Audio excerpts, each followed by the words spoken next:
Hello my students, मैं Sunil sir आपका स्वागत करता हूं अपने यूट्यूब चैनल डीसी अकेडमी में। तो स्टूडेंट्स, आज का ये लेक्चर बहुत ही इंपॉर्टेंट है आपके लिए, क्योंकि इस लेक्चर में मैं आपको बताने वाला हूं मेंसुरेशन के वो टॉप 10 क्वेश्चंस जो बोर्ड एग्जाम के लिए काफ़ी इंपॉर्टेंट हैं। तो आज के इस लेक्चर में, चूँकि ये पार्ट 1 है, इसमें सिर्फ 5 ही क्वेश्चन होंगे और जो नेक्स्ट पार्ट आएगा उसमें 5 क्वेश्चन आपको कराए जाएंगे। तो वीडियो को जो है आप लोग एंड तक देखिएगा और जो है वीडियो को देखने के बाद इसके सारे क्वेश्चंस को आप फिर से एक बार रिवीजन कर लीजिएगा और इसको अपने कॉपी पे कहीं ना कहीं नोट्स भी कर लीजिएगा। तो आइए हम देखते हैं क्वेश्चन नंबर 1 को। तो 1 कह रहा है कि एक शंक्वाकार बर्तन है। एक शंक्वाकार क्या है? बर्तन है। एक शंक्वाकार बर्तन ये हो गया जिसका आंतरिक व्यास दिया है। आंतरिक व्यास दिया हुआ है 10 सेंटीमीटर। तो इसकी आंतरिक त्रिज्या कितनी हो जाएगी आप बताइए? आंतरिक त्रिज्या स्मॉल r इक्वल टू 10/2 यानी कि 5 सेंटीमीटर। ये 5 सेंटीमीटर हो गया। इसकी ऊंचाई दी हुई है h बराबर, ये दिया है 24 सेंटीमीटर। ठीक है। अब इसमें क्या हुआ है? पानी भरा हुआ है। ठीक। अब आगे देखते हैं क्या लिखा है। पानी को एक बेलनाकार पात्र जिसकी आंतरिक व्यास 10 सेंटीमीटर है, इस पानी को एक बेलनाकार पात्र में, यानी कि बेलनाकार बर्तन है, उसमें डाला गया। इस पानी को इसमें डाला गया उलट के। अब जब इसको डाला गया तो इसका आंतरिक व्यास दिया हुआ है, इसका आंतरिक व्यास कितना दिया हुआ है? 20 सेंटीमीटर। तो इसकी आंतरिक त्रिज्या कितनी हो जाएगी? 10 सेंटीमीटर। तो हमने यहाँ ऑलरेडी स्मॉल r मान लिया है, तो यहाँ पर हम त्रिज्या को क्या मान लें? Capital R। तो हम इसको लिखेंगे आंतरिक त्रिज्या capital R equal to 10 centimetre. तो जब इस पानी को इस बर्तन में डाला जाएगा तो पानी की ऊंचाई कहाँ तक होगी ये हमको निकालना है। पानी का तल कितना ऊंचा उठेगा? तो पानी का तल कितना तक उठेगा? अब जितना आयतन पानी इसमें रखा होगा, जितना लीटर पानी इसमें रखा होगा, उतने लीटर पानी इस बेलन में रखा जाएगा। तो नीचे का तो स्थान घेर लेगा जो उसकी त्रिज्या है, और ऊंचाई उतनी ही लेगी जितना इसका आयतन होगा, उसके हिसाब से वो क्या ले लेगा? ऊंचाई ले लेगा। तो हम क्या लिखेंगे? सीधे सवाल में लिखेंगे पानी को बेलनाकार पात्र में डाला गया है, तो हम लिखेंगे चूंकि पानी को बेलनाकार पात्र में डाला गया है, तो जितना पानी था बेलन शंकु में उतने ही तो बेलन में है। तो हम लिखेंगे अतः शंक्वाकार पात्र का आयतन इक्वल टू बेलन में गए पानी का आयतन, यानी कि जितना इसका आयतन होगा, इस पानी का आयतन, उतने आयतन पानी इस बेलन में गया होगा। अब बेलन का आयतन का फार्मूला हम लगा देंगे, तो बेलन में गए पानी का आयतन यानी कि बेलन का आयतन निकालना पड़ेगा। तो इसके आयतन का फार्मूला होता है पाई r स्क्वायर h। ठीक है ना। अब इसकी कितनी ऊंचाई तक पानी गई हमको नहीं पता, तो हम मानते हैं ऊंचाई तक गई है पानी। और शंकु का आयतन होता है 1/3 पाई r स्क्वायर h। तो आपका पाई से पाई हो जाएगा कैंसिल, पाई से पाई हो गया कैंसिल। अब देखिए हम r की वैल्यू रखते हैं, तो यहाँ r की वैल्यू कितनी थी? 5। तो 5 का स्क्वायर है तो 2 बार 5, और h कितना था? 24। यहाँ से इसकी त्रिज्या कितनी थी भाई? 10 थी। तो 10 × 10, और ऊंचाई हमको निकाल लेनी है। तो देखिए 3 × 8 24, अब 5 दूनी 10, और 5 दूनी 10, 2 चौको 8, और 2 दूनी 4। तो आपने देखा कि यहाँ पर आया 2 और यहाँ पर बच गया h, यानी कि h बराबर 2 सेंटीमीटर। यानी कि जब हम इसमें पानी डालेंगे तो पानी कितना ऊंचाई तक उठेगा? 2 सेंटीमीटर ऊंचाई तक उठेगा, क्योंकि इसका जो है नीचे का जो क्षेत्रफल था, जो त्रिज्या थी, वो बड़ा हो गया था। यहाँ पर त्रिज्या 5 थी और यहाँ त्रिज्या क्या है? 10 है। तो इस प्रकार से ये हमारा क्वेश्चन नंबर 1 हो गया समाप्त। आपको स्क्रीन पे क्वेश्चन दिख रहा होगा, मैं चूँकि बोर्ड इस पर देख रहा हूँ बुक में जो हमारे सामने रखी हुई है। तो चलिए आपका एक क्वेश्चन नंबर हो जाता है समाप्त। तो आप लोग एक बार आंसर चेक कर लीजिएगा। आंसर कितना आ रहा? 2 सेंटीमीटर। तो ठीक है, एच की वैल्यू कितनी आ गई 2 सेंटीमीटर, यानी कि जो पानी इसमें डाला गया तो पानी की ऊंचाई कितनी होगी 2 सेंटीमीटर हो जाएगी। तो ये एक इंपॉर्टेंट सवाल है। तो आइए हम देखते हैं अपने दूसरे इंपॉर्टेंट क्वेश्चन को। तो क्वेश्चन नंबर सेकंड आपके स्क्रीन पर आ चुका है। देखिए क्वेश्चन नंबर सेकंड में कह रहा है कि एक गोला है जो कि ठोस है, भरा हुआ है। तो एक ठोस जो है धातु का गोला है। तो ये आपको एक ठोस गोला दिख रहा है जो अंदर से भरा हुआ है, ठीक। इसकी त्रिज्या दे रखी हुई है कि व्यास दे रखा हुआ। सवाल पढ़ते हैं, कह रहा है एक धातु के ठोस गोले का व्यास दिया हुआ है। तो ठोस गोले का व्यास दिया है 6 सेंटीमीटर। तो इसकी त्रिज्या कितनी हो जाएगी 3 सेंटीमीटर, ठीक है ना। त्रिज्या निकल गई। अब इसको पिघला करके एक समान आकार का लंबा तार बना जाता है। तो इसको पिघला करके मान लीजिए ये तार बनाया गया। हम तार को ऐसे इतना मोटा आपको दिखा दे रहे हैं। हालांकि इतना मोटा तार मैंने जानबूझ बनाया है क्योंकि जितने भी लंबी चीज़ें बनती हैं और एक समान आकार के, तो यानी हर जगह इसकी मोटाई क्या है इक्वल है। तो ये बनता क्या है, ये बेलन ही बनता है जिसकी लंबाई दिया है 36 सेंटीमीटर। तो देखिए बेलनाकार यानी लंबेकार बेलनाकार तार की लंबाई कितना दिया हुआ है, लंबाई ही h हो जाएगी इसकी 36 सेंटीमीटर। गोले को पिघला करके क्या बनाया गया तार। तो जितना वजन इसका होगा उतने ही वजन का बनेगा तार। और जब बात हो जाए वजन की तो हम करेंगे आयतन से बात, ठीक है ना। तो अब इसको पिघला करके तार बनाया गया है और तार की लंबाई दिया 36 सेंटीमीटर यानी h हो गया 36 सेंटीमीटर।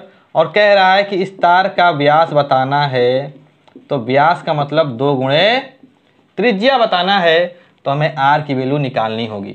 तो चूंकि मैं बता दूं आपको कि गोले को पिघला करके तार बनाया गया है, तो लिखेंगे चूंकि गोले को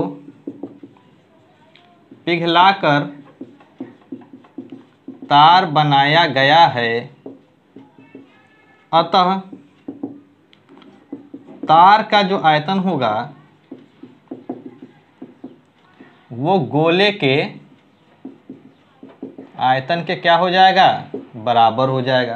क्लियर। अब तार कैसा है, बेलनाकार है। तो बेलन का आयतन क्या होता है पाई r²h। अब गोले का आयतन क्या होता है 4/3 पाई। अब देखिए यहाँ पर हम त्रिज्या को कैपिटल R मान लें क्योंकि हमने यहाँ पर R इस्तेमाल माना है। तो तार के आयतन में यहाँ पाई r² लिख देते हैं और ये पाई r³। पाई से पाई को कैंसिल कर देना है स्टूडेंट्स। R की वैल्यू कितना दिया है निकालना है। h कितना दिया था, कितनी लंबाई थी इसकी 36। यहाँ गोले की त्रिज्या दिया था 3। तो 3 को 3 वाले लिख देंगे, Q है तो एक से एक 3 क्या हो गया कैंसिल। अब देखिए r² = 4 × 3 × 3/36। 4 9 36, 3 3 9, 3 से 3 कैंसिल। तो r² = 1। तो r क्या आ गया 1 सेंटीमीटर। तो ये क्या निकल गया, इसकी त्रिज्या कितनी निकल के आई 2। हमको निकालना है व्यास। तो 2 × 1 = 2 सेंटीमीटर। तो स्टूडेंट देखा आपने कैसे ये सवाल हो गया। इसकी त्रिज्या कितनी निकल के आई है 2 सेंटीमीटर। तो सवाल में आप एक बात ध्यान रखिएगा, किसी चीज़ को पिघला करके कोई चीज़ बनाया जा रहा है या किसी चीज़ को खोद करके कोई चीज़ बनाई जा रही है या किसी चीज़ में कोई चीज़ भरा है उसको दूसरे पात्र में भर दिया जा रहा है। तो इसमें दोनों जो चीज़ दी हुई है, दोनों पात्र जो दिए हुए हैं या दोनों जो वस्तु आपके सामने दी हुई है वो दोनों के दोनों आयतन को इक्वल करना है, यही सवाल कहता है, ठीक है। तो ये भी एक सवाल इंपॉर्टेंट ही है जो आपको पढ़ना है। न ज़्यादा हमें कठिन पढ़ना है न ज़्यादा हमें आसान पढ़ना है। एक ऐसे क्वेश्चन को पढ़ना है जो बार बार आया हुआ है, जो मॉडरेट हैं, इजी टू मॉडरेट हैं। ऐसे सवालों को ही हमें पढ़ना है एग्जाम से पहले। तो इन क्वेश्चंस को आप जरूर पढ़िएगा एग्जाम अगर देने जा रहे हैं तो। चलिए अब हम बात करते हैं क्वेश्चन नंबर 3 की। तो क्वेश्चन नंबर 2 था। तो चलिए भाई स्क्रीन पे लाया जाए 3rd क्वेश्चन। तो देखिए क्वेश्चन नंबर 3 आपकी स्क्रीन आ चुका है। तो क्वेश्चन नंबर 3 में क्या कह रहा है कि एक घनाभ है जिसकी जो लंबाई चौड़ाई ऊंचाई होता है वो दी हुई है। तो कितनी लंबाई चौड़ाई ऊंचाई दिया है, देखिए घनाभ की विमाएं दी हुई हैं 5.5 सेंटीमीटर गुणे 10 सेंटीमीटर गुणे 3.5 सेंटीमीटर। तो ये क्या है, घनाभ की विमाएँ दे रखा है, यानी घनाभ की लंबाई चौड़ाई ऊंचाई दिया हुआ है। तो ये घनाभ की क्या है, विमाएँ हैं, या घनाभ का आयतन कह सकते हैं। तो घनाभ का आयतन क्या फार्मूला होता है, लंबाई गुणा चौड़ाई की ऊंचाई। तो हमें जो घनाभ दिया है उसकी लंबाई गुणा चौड़ाई गुणा ऊंचाई जो दिया हुआ है, वो घनाभ की आयतन भी हम कह सकते हैं। घनाभ का आयतन 5.5 गुणे 10 सेंटीमीटर गुणे 3.5 सेंटीमीटर। इसको सॉल्व करेंगे तो हमारा घनाभ का आयतन आ जाएगा। चलिए इतना करके छोड़ देते हैं। अब हमें कह रहा है कि इस आकार का एक घनाभ बनाना भी, इस आकार का हम क्या बनाना है, घनाभ बनाना है, यानी कोई टुकड़ा बनाना है डब्बे के आकार का। ठीक, डब्बे के आकार का कोई चीज़ बनाना है। और इसको बनाने के लिए हमको क्या है, हमारे पास चांदी के सिक्के हैं गोल गोल। चांदी के क्या हैं, सिक्के हैं, चांदी के सिक्के हैं। अब इस चांदी के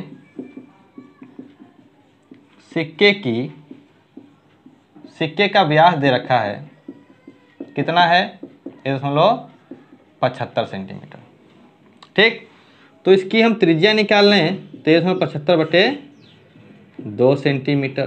ठीक, और जितने भी सिक्के होते हैं, अब सिक्के की कुछ ऊंचाई भी तो होती है। आप सिक्का देखिएगा, सिक्का गोल होता है, तो अगर आप सिक्के को ऐसे खड़े करिए तो ऐसे दिखेगा आपको, ऐसे दिखेगा ना सिक्का। तो सिक्के की कुछ ऊंचाई भी होती है। तो जिस गोल अगर कोई वस्तु है, अगर उसकी ऊंचाई हो गई तो बन जाता है बेलन। तो ये जो सिक्का है एक प्रकार क्या है, बेलनाकार है। तो हम लिखेंगे चूंकि सिक्के बेलनाकार होते हैं, अतः चांदी के सिक्के का व्यास दिया है और इसकी ऊंचाई दे रखी है कितनी स्टूडेंट्स, तो इसकी ऊंचाई दी हुई है 2 मिमी। तो देखिए सबसे पहले काम कर लेते हैं, ये सेंटीमीटर में दिया है जो घनाभ है, और जो सिक्का है आपका, जो सिक्का है उसकी ऊंचाई मिमी में दी हुई है। तो मिमी को सेंटीमीटर में करने के लिए 10 से क्या करते हैं भाग, तो ये क्या हो जाएगा 1/5 सेंटीमीटर। 2 कम 2 5 10। अब ये कैसे आया तो इसको समझिएगा। 1 सेंटीमीटर बराबर होता है 10 मिलीमीटर। तो 1 मिलीमीटर निकालना है तो 1/, क्या हो जाएगा 10 सेंटीमीटर। ठीक, अब देखिए उसने कहा है कि सिक्के को पिघला करके, सिक्कों को पिघला करके क्या बनाना है, घनाभ। अब एक सिक्कों से तो बनेगा नहीं, कई सिक्के होंगे हमारे पास। अब पता नहीं कितने सिक्के हैं, लेकिन जितने भी सिक्के होंगे उन सिक्कों को पिघला करके क्या बनाया गया है, घनाभ। तो हम मान लेते हैं कि n सिक्के हैं, सिक्कों की संख्या क्या है, n है। अब हम 10 20 50 100 तो मान नहीं सकते हैं, अगर हम मान लेंगे तो वही आंसर हो जाएगा। तो हम मान लेते हैं कि n सिक्के हैं, तो लिखेंगे माना n सिक्कों को पिघलाकर घनाभ बनाया जाता है। तो अब जितने सिक्के हैं उनको पिघलाकर घनाभ बनाया जा रहा है, तो सिक्के कितने हैं n, तो हम क्या लिखेंगे, अब यहाँ से यहाँ समझते हैं, जरा इस जगह पे आइए। तो हम लिखेंगे n गुणे सिक्कों का आयतन बराबर घनाभ का आयतन। बात ये समझ में आई कि नहीं आई, जितने सिक्कों का वजन होगा वो इस घनाभ के वजन के बराबर होगा, क्योंकि उन सिक्कों को पिघला करके ही घनाभ बनाया जा रहा है। तो बस हमको कह देना n गुणे सिक्कों का आयतन बराबर घनाभ का आयतन। अब घनाभ का आयतन कितना है, हम निकाले थे 5.5 गुणे 10 फिर 3.5, ये घनाभ का आयतन है। और सिक्कों का आयतन चूंकि सिक्का कैसा है, बेलनाकार है, तो इसका क्या हो जाएगा पाई r²h। तो r कितना है 1.75/2 का स्क्वायर, और ऊंचाई कितनी है 1/5। बस स्टूडेंट्स इसी क्वेश्चन को हमें सॉल्व कर लेना है और हमको आंसर निकाल लेना है। तो देखिए यहाँ n की वैल्यू निकालनी है, तो ये 1.75/2 का स्क्वायर गुणे 1/5 रह जाएगा बटे में, ये 5.5 गुणे 10 गुणे 3.5, पाई का मान रख देंगे हम 22/7। तो इसको जब हम हल करेंगे, कैलकुलेशन करेंगे, तो n की वैल्यू क्या आ जाएगी 400। और 400 क्या हो जाएगा, सिक्कों की संख्या है। यानी कि अब इसको हल करना आप कर लीजिएगा इसको, क्योंकि सॉल्व करने में थोड़ा सा टाइम लगेगा। इसको सॉल्व करिएगा आप। अगर सॉल्व करने की भी कोई समस्या है तो बताइएगा कमेंट बॉक्स में, नेक्स्ट से जो है इसके सॉल्यूशन भी कर दूंगा। तो इसके सिक्कों की संख्या कितनी आएगी, 400। इस सवाल को आप समझिएगा, इसको पहले आप सवाल को समझिए। तो इसको सॉल्व करने पे आएगा 400। अब जब सॉल्व करने पे 400 आएगा तो इसको सॉल्व थोड़ा सा आप लोग कर लीजिएगा मेहनत। इसको जब सॉल्व करेंगे तो 400 ही आएगा।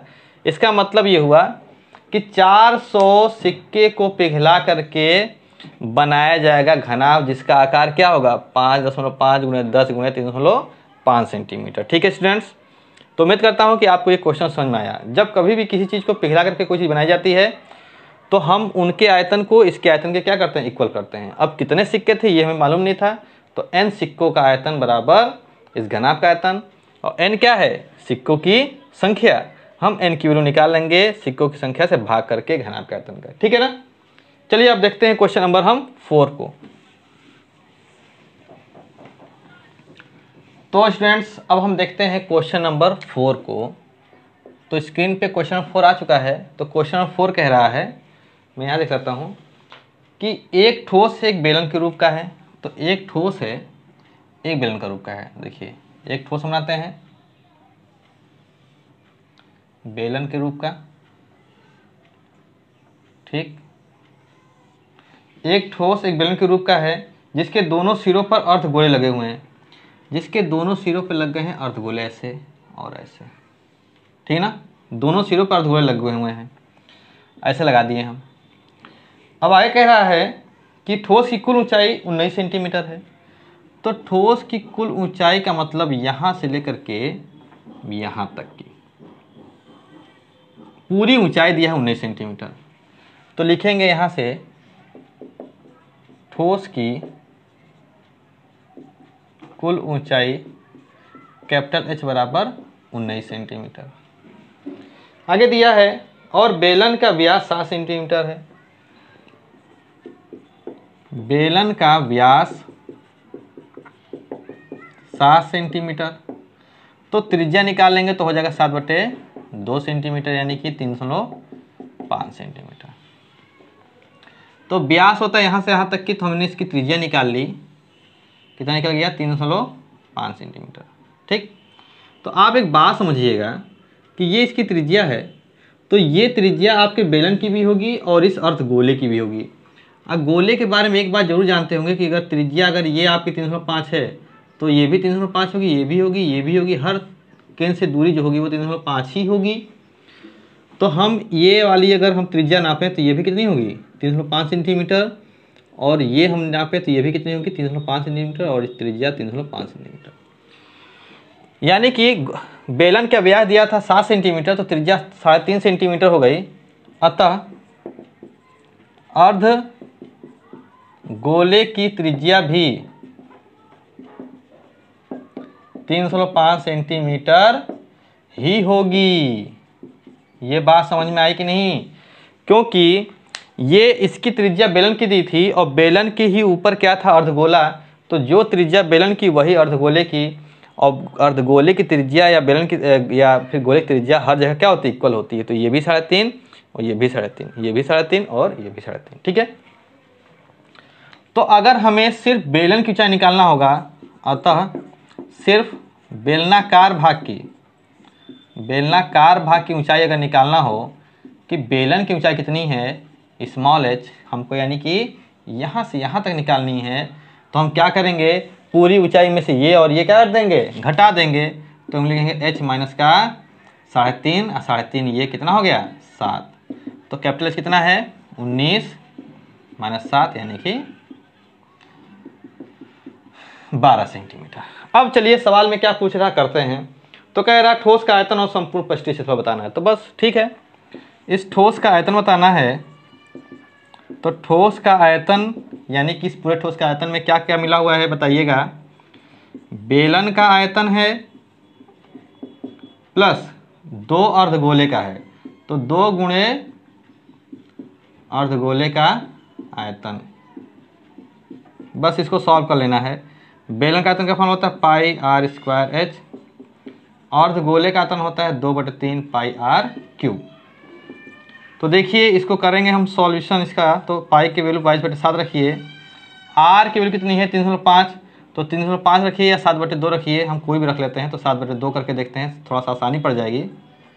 तो 7/2 और 7/2, बेलन की ऊंचाई कितनी थी, यहाँ से एच का मान कितना निकला था 12।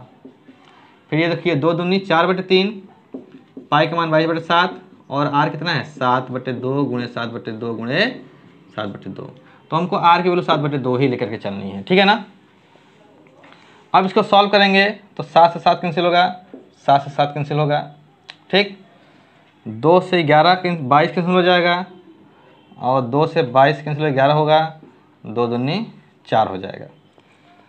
यहाँ से 2 छंग 12 हो गया, तो यहाँ बचा 11 गुणे 7 गुणे 6, यहाँ से बच गया है 2 गुणे 11 गुणे 7 गुणे 7 बटे में 3। तो अब हमको करना है इसको सॉल्व। तो सॉल्व करेंगे तो हमारा बेलन का जो आयतन आएगा वो निकल के आ जाएगा 641.66 घन सेंटीमीटर। इसको आप सॉल्व कर लीजिएगा स्टूडेंट, सॉल्व करूँगा तो टाइम लगेगा। इसको सॉल्व करेंगे तो आपका आएगा 641.66। सॉल्व करने का तरीका क्या है, इन तीनों गुणा कर लीजिए, इन चारों गुणा कर लीजिए, बट्टे में 3 लिखिए, इसको भाग कर दीजिए, जो आएगा इसमें गुणा करने पर जो आएगा इसको जोड़ दीजिएगा, आपका आंसर चलाएगा, ठीक। अब इसने क्या पूछा है, इसका संपूर्ण पृष्ठीय क्षेत्रफल पूछ रहा है। तो संपूर्ण पृष्ठीय क्षेत्रफल की बात करें अगर, तो संपूर्ण पृष्ठीय क्षेत्रफल का फार्मूला क्या होगा, बेलनाकार भाग की यानी बेलन का क्षेत्रफल, बेलन का पृष्ठीय क्षेत्रफल प्लस 2 गुणे अर्धगोले का पृष्ठीय क्षेत्रफल। तो देखिए बेलन का पृष्ठीय क्षेत्रफल फार्मूला क्या होता है, 2πRh। इसका फार्मूला क्या होता है बेलन का 2πRh। और अर्धगोले का होता है, तो अर्धगोले का जो पृष्ठीय क्षेत्रफल होता है वो 2πr² होता है। जो अर्धगोले का होता है वो 2πr² होता है। अब पूरे का होता है 4π²। पूरे गोले का अगर पृष्ठीय क्षेत्रफल निकालें तो 4πr² और आधे का निकालें इतना भाग तो 2πr²। तो ये 2 2 जा क्या हो गया 4, तो ये हो गया 4। पाई की वैल्यू 22/7 और आर की वैल्यू 7/2 गुणे 7/2। यहाँ पाई की वैल्यू 22/7 रख देंगे, आर की वैल्यू कितना रख देंगे 7/2 रख देंगे, एच कितना है 12। सॉल्व कर लेते हैं, देखिए 7 7 कैंसिल, 2 से 2 कैंसिल, 7 7 कैंसिल, 2 दूनी 4 से 4 कैंसिल। 22 को 12 से गुणा कर लेंगे तो 22 दूनी 44 के 4, 22 का 22 4 26 264। यहाँ हो जाएगा 22 गुणे 7, तो 22 सत्ते होता है 154, ठीक। जोड़ लेंगे तो 4 4 8 और 6 5 11 और 2 1 3 1 4, 418 वर्ग सेंटीमीटर। तो ये आपका क्या हो जाएगा आंसर। तो पृष्ठीय क्षेत्रफल निकल आया और यहाँ से इसको सॉल्व करेंगे तो हमारा क्या निकल पाएगा, आयतन निकल जाएगा। तो स्टूडेंट्स ये क्वेश्चन नंबर 4 हो गया आपका समाप्त। तो अब आइए हम देखेंगे क्वेश्चन नंबर 5 को। तो आइए स्टूडेंट्स अब हम लोग देखते हैं क्वेश्चन नंबर 5 को, जो कि आज का ये लास्ट क्वेश्चन है। ये भी काफ़ी इंपॉर्टेंट है। तो चित्र में देख रहे होंगे आप लोग कि इसमें क्या है कि एक लकड़ी का क्या है, ठोस बेलन है। ये ठोस क्या है, बेलन है। अब इसको क्या किया गया है, इसकी ऊंचाई दी थी 10 सेंटीमीटर और त्रिज्या दी थी 3.5 सेंटीमीटर। तो लिखेंगे लकड़ी के ठोस, या हम कह सकते हैं ठोस लकड़ी की त्रिज्या कितनी है, r बराबर 3.5 सेंटीमीटर और इसकी ऊंचाई कितनी है 10 सेंटीमीटर। अब ऐसे जो है ऊपर से और इधर ऐसे नीचे से काट लिया गया है। अब काटने के बाद एक वस्तु बनाई गई है। तो काटने के बाद ये ऐसे बना होगा, देखिएगा काटने के बाद ये इस आकार की कोई वस्तु या कोई खिलौना बनी है इस तरीके से, ठीक। तो कह रहा इस खिलौने का या इस वस्तु का क्या निकालना है, पृष्ठीय क्षेत्रफल निकालना है। तो इसका पृष्ठीय क्षेत्रफल निकालना है। तो देखिए पृष्ठीय क्षेत्रफल का मतलब होता है ये वाला क्षेत्रफल, ये वाला क्षेत्रफल और प्लस ये वाला क्षेत्रफल, ठीक। इनको हमें निकालना है। तो आप देख सकते हैं कि इसमें 2 अर्धगोले काटे गए हैं, कि यहाँ से एक यहाँ से, ठीक ना। तो हम अगर इसका क्षेत्रफल निकालेंगे तो देखिए, एक तो हमको क्या लिखना पड़ेगा, तो हम लिखेंगे सीधे ठोस का पृष्ठीय क्षेत्रफल अगर निकालना है तो हम सबसे पहले क्या निकालेंगे, बेलन का क्षेत्रफल, पृष्ठीय क्षेत्रफल। अब प्लस देखिए, ये निकालना है हमको क्षेत्रफल, तो ये हमारा क्या है, एक अर्धगोला। तो दो अर्धगोले हैं, एक ऊपर एक नीचे, तो हम लिखेंगे 2 गुणे अर्धगोले का पृष्ठीय क्षेत्रफल। ठीक है ना। ये ऐसा क्यों हुआ, क्योंकि हम इधर का तो निकालेंगे तो ये बेलन का हो जाएगा, और ये भी हिस्सा हमको निकालना है, ये भी हिस्सा निकालना है, तो जितना अर्धगोले का पृष्ठीय क्षेत्रफल होता है उतना तो ये हो रहा होगा। तो बस बेलन का फॉर्मूला होता है 2 पाई RH, अर्धगोले का होता है 2 पाई R²।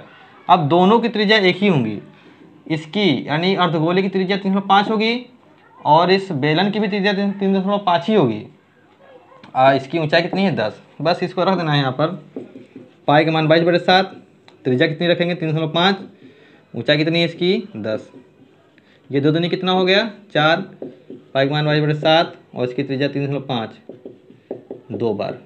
ठीक, तो पता है कि 3.5 को हम लिखते हैं कितना, 7/2। 3.5 को क्या लिख देंगे 7/2, और 3.5 को लिखते हैं 7/2। समझ लीजिएगा इसको कि 3.5 को हम 7/2 क्यों लिखते हैं, 7 का आधा 3.5, 7 7 कैंसिल, 7 7 कैंसिल, 2 से 2, ये 4 कैंसिल, और ये 2 से 2 कैंसिल। तो 22 दहम 220, और अभी इसका हमने गुणा किया था तो 154 आया था, तो जोड़ लेंगे तो 4 5 2 7, 374 वर्ग सेंटीमीटर। तो इस आकृति का जो है क्षेत्रफल कितना निकल के आया, 374 वर्ग सेंटीमीटर या फिर सेंटीमीटर स्क्वायर। तो स्टूडेंट्स, इस प्रकार से ये 5 इंपॉर्टेंट क्वेश्चन जो कि आसान थे, बहुत कठिन भी नहीं थे और इतना आसान भी नहीं थे, ऐसे ही क्वेश्चन हमको देखने को मिलेंगे। इसके बाद वाला जो पार्ट बनेगा उसमें थोड़ा सा टफ क्वेश्चन आपको देखने को मिलेगा जो कि एग्जाम में आए हुए हैं और इनके आने की संभावना हमेशा बनी रहती है स्टूडेंट्स। तो अगर आपको ये वीडियो अच्छी लगी है तो वीडियो को लाइक करें, अगर नए हैं चैनल पर पहली बार हैं तो चैनल को सब्सक्राइब कर लें, और हो सके तो अपने दोस्तों को शेयर भी करें। Thanks for watching.